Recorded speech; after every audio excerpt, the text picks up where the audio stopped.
Hi friends, welcome to MP family. இன்றைக்கி என்ன பார்க்க போகிறோம் அப்படின்னா, என்னுடைய கருத்துக்களும் சில எக்ஸ்பீரியன்ஸையும் நான் உங்களுக்கு இந்த வீடியோவில் கொடுத்துருக்கேன். உங்களுக்கு இது யூஸ்ஃபுல்லாக இருக்கும் அப்படின்னு சொல்லிட்டு நான் நம்புகிறேன்.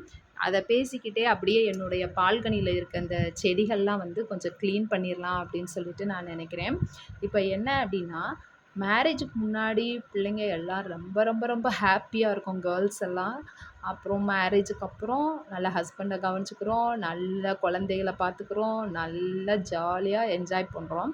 ஒரு 30 to 40 இயர்ஸ் வரும் பொழுது அப்போதாங்க இந்த 30 to 40 இயர்ஸில் நம்ம லைஃப்பை நினச்சி பார்க்குறோம் அப்படின்னா, பிள்ளைங்க வளர்ந்துருவாங்க, பெரிய பிள்ளைங்களா ஆகிடுவாங்க, அவங்கவுங்க வேலையை பார்க்க போயிடுவாங்க. அப்போ நீங்கள் ஐயோ ஒன்றுமே பண்ணலையே, யாராவது இருந்தால் எனக்கு ஏதாவது சொல்லியிருந்தா நான் ஏதாவது செஞ்சுருப்பனே அப்படின்னு சொல்லுவீங்க.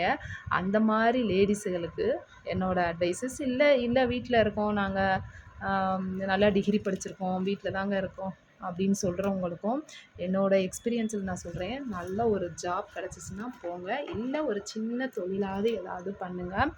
ஏன் சொல்கிறேன் அப்படின்னா, ஹஸ்பண்டையும் பிள்ளைங்களையும் நல்லா பார்த்துக்குறோம். ஒரு ஸ்டேஜ் வந்தோடனே நம்மளுக்கு வெறுமனையாக தோணும்.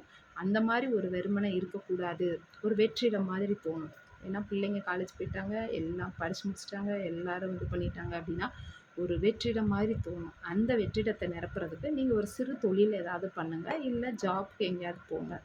அது உங்களுக்கு யூஸ்ஃபுல்லாக இருக்கும். ஹஸ்பண்டையும் டிபெண்ட் பண்ணிவிட்டு அவர்கிட்டையும் ஒரு ரூ. 100 கூட அவர்கிட்ட கேட்டு கேட்டு வாங்குறதுக்கு இல்லாமல் நீங்கள் சுயமாகவே ஒரு தொழில் செஞ்சு நீங்கள் சம்பாதிக்கலாம்.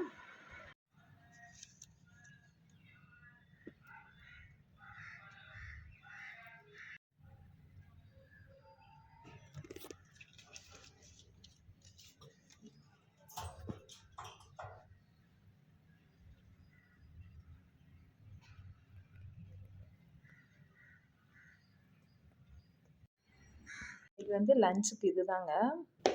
அடுத்து இது ரைத்தா பண்ணுறதுக்கு குக்கும்பர், கர்டு, அப்புறம் கேரட், டொமேட்டோ, அப்புறம் ஆனியன்லாம் வச்சுருக்கேன். இப்போ இனிமேல் தான் அதை கட் பண்ணி போட்டு வைக்கணும். வேணுன்னா ஒரு ஆம்லேட் போட்டுக்கலாம் அப்படின்னு நினச்சிருக்கேன். அது போக இப்போ உங்ககிட்ட நான் பேசிகிட்டு இருந்தேன்ல, அதையும் முடிச்சுட்டு அதுக்கப்புறம் தான் லஞ்சு சாப்பிடணும். நான் சொல்லியிருக்கிற இந்த டிப்ஸு உங்களுக்கு யூஸ் ஆகும் அப்படின்னு சொல்லிட்டு நினைக்கிறேன். இது வேலைக்கு போகாதவங்க நிறைய பேர் இருப்பீங்க. அவங்களுக்கெல்லாம் நிறைய மன கஷ்டங்கள், மன கவலைகள்லாம் இருக்கும். அதெல்லாம் போக்கணும் அப்படின்னு சொன்னால் ஒரு நல்ல வேலைக்கு போனீங்கன்னா உங்களுக்கு அந்த இதிலருந்து ஒரு ரிலாக்ஸ் கிடைக்கும். நீங்களும் ட்ரை பண்ணி பாருங்கள். ஏன் அப்படி சொல்கிறேன் அப்படின்னா, நான் ஒரு வீடியோ பார்த்தேன். அந்த வீடியோ மூலியமா தான் நான் சத்து மாவு தயாரிக்கிறதுக்கு நான் ட்ரை பண்ணேன்.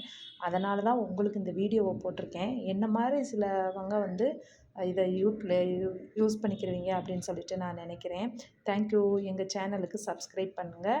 எம்பி ஃபேமிலி சேனலுக்கு சப்ஸ்கிரைப் பண்ணுங்கள். தேங்க்யூ. எங்கள் channel name MP family. Thank you.